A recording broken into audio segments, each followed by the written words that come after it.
नमस्कार, आप देख रहे हैं 4 PM और मैं हूं आपके साथ निधि तिवारी। बीजेपी के अंधभक्तों की माने तो सही मायने में 2014 के बाद ही देश आजाद हुआ है।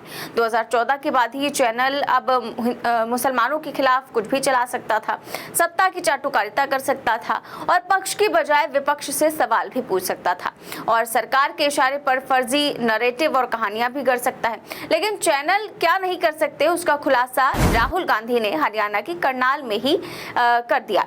राहुल गांधी के इस खुलासे के बाद कुछ चाटुकार चैनल राहुल गांधी के बयान को तोड़ने मरोड़ने में जुट गए होंगे। उनके बयानों से फर्जी नैरेटिव और कहानियां गढ़ने के लिए भी अब हजारों बार अब तक उनके बयानों को रिपीट कर करके सुन भी चुके होंगे। लेकिन हरियाणा में राहुल गांधी ने जिन मुद्दों पर आज धार दी है, उस पर कोई भी नफरती एजेंडा आम आदमी को प्रभावित नहीं कर पाएगा। उसका कारण ये है कि राहुल गांधी आम जनता से जुड़े ऐसे मुद्दे उठा रहे हैं जिससे आम जनता रोज दो चार हो रही है।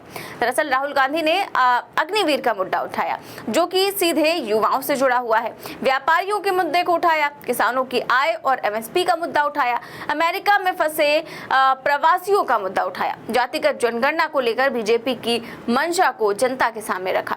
इन मुद्दों के साथ राहुल गांधी ने हरियाणा में आज से चुनावी हुंकार भर दी। राहुल गांधी ने पहली ही रैली में एक तरह से गर्दा उड़ा दिया। प्रधानमंत्री मोदी और चाटुकार मीडिया के हर एजेंडे की राहुल गांधी ने हवा निकाल दी। अब हरियाणा के चुनाव को लेकर बीजेपी क्योंकि लगातार प्रदेश में ये एजेंडा फैलाने की कोशिश कर रही थी कि कांग्रेस पार्टी में जबरदस्त गुटबाजी है, लेकिन पहले ही रैली में राहुल गांधी ने उन सभी सियासी एजेंडों को फेल कर दिया। राहुल गांधी ने अपनी रैली में ही कुमारी शैलजा और भूपेंद्र सिंह हुड्डा को एक ही मंच पर लाकर बीजेपी को चैलेंज कर दिया।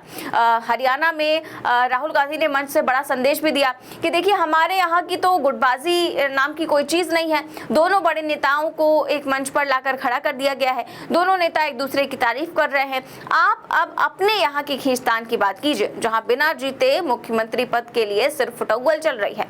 राहुल गांधी ने हरियाणा की रैली में विदेश में रह रहे हरियाणा के उन लोगों का मुद्दा उठाया जिन पर शायद किसी भी नेता की नजर नहीं पड़ी।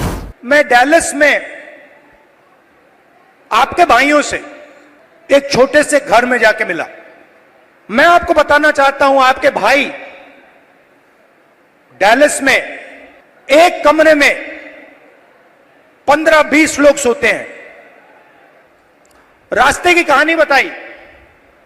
राहुल जी, रास्ते पे माफिया के लोगों ने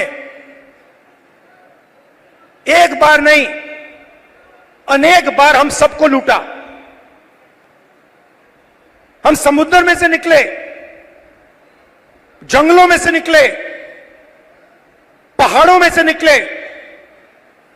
हमारे भाइयों को मरते हुए हमने देखा है, जंगल में मरते हुए देखा है, गिरकर मरते हुए देखा है, अपनी आंखों से देखा है। फिर मैंने सवाल पूछा, मैंने कहा कि भैया, ये जो आपने सफर किया है, आप अमीर लोग तो नहीं हो। इस सफर के लिए, प्लेन टिकट के लिए, नाव के लिए, गाड़ी के लिए आपने कितना पैसा दिया? अमेरिका में घुसने के लिए आपने कितना पैसा दिया? राहुल जी, कम से कम 35 लाख रुपए अमेरिका में जाने के लगते हैं। फिर मैंने सवाल पूछा, भाई एक बात बताओ, आप 35 लाख रुपए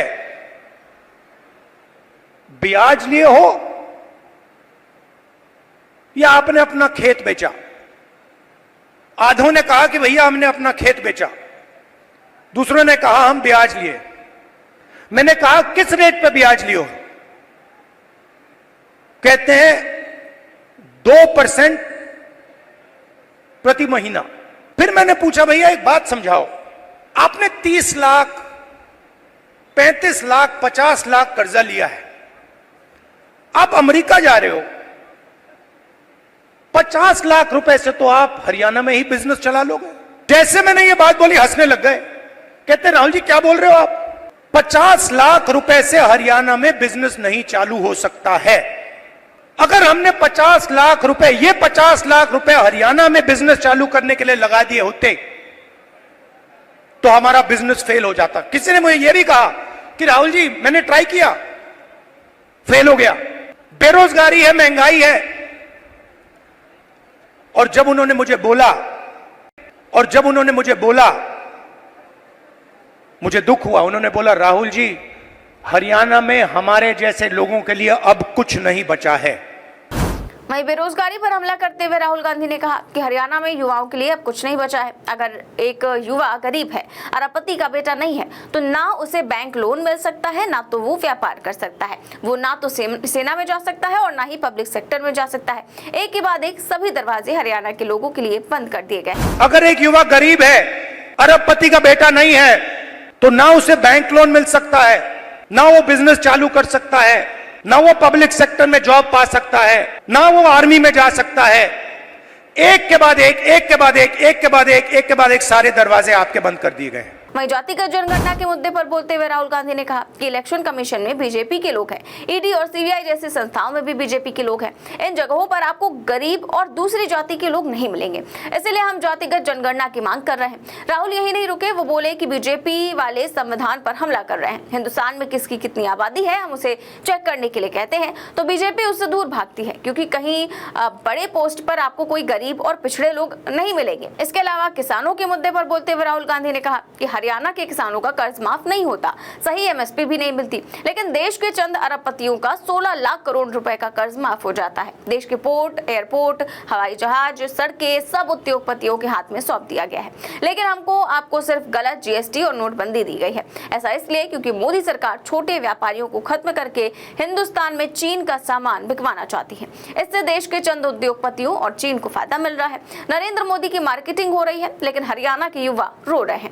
वहीं राहुल गांधी ने रेसलरों का भी मुद्दा उठाया। उन्होंने कहा कि हरियाणा के खिलाड़ी मेडल लाने के लिए 24 घंटे मेहनत करते हैं ताकि दुनिया भर में हरियाणा और हिंदुस्तान का नाम रोशन हो, लेकिन जब महिला खिलाड़ियों के साथ गलत होता है तब बीजेपी आरोपी को बचाने में लगी रहती है।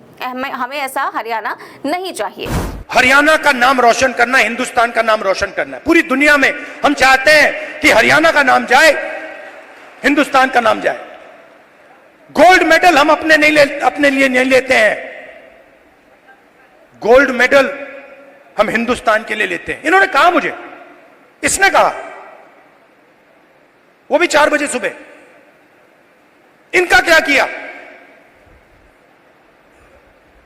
सारे एथलीट्स को खत्म कर दिया।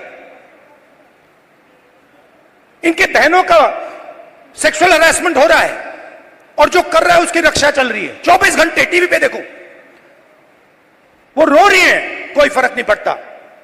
बीजेपी का आदमी है, चिल्लाओ जितना चिल्लाना है, देव के साथ चिल्लाओ, 24 घंटा चिल्लाओ, हमें कोई फर्क नहीं पड़ता, मर जाओ।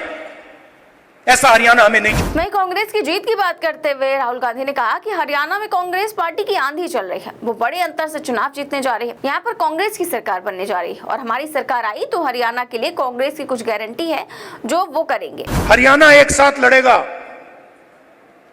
सबकी सरकार बनेगी,